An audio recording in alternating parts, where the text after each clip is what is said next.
أعوذ بالله من الشيطان الرجيم. بسم الله الرحمن الرحيم. لا أقسم بهذا البلد وأنت حل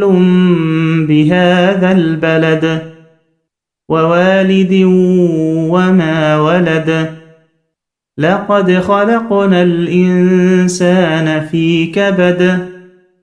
أيحسب أن لن يقدر عليه أحد يقول أهلكت مالا لبدا أيحسب أن لم يره أحد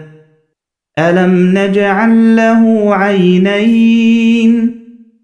ولسانا وشفتين وهديناه النجدين فلاقتحم العقبة وما أدراك ما العقبة فك رقبة أو إطعام في يوم ذي مسغبة يتيما ذا مقربة أو مسكينا ذا متربة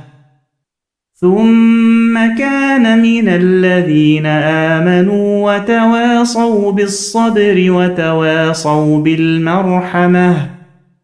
أولئك أصحاب الميمنة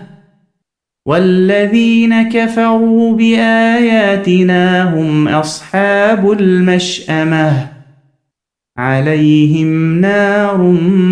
مؤصدة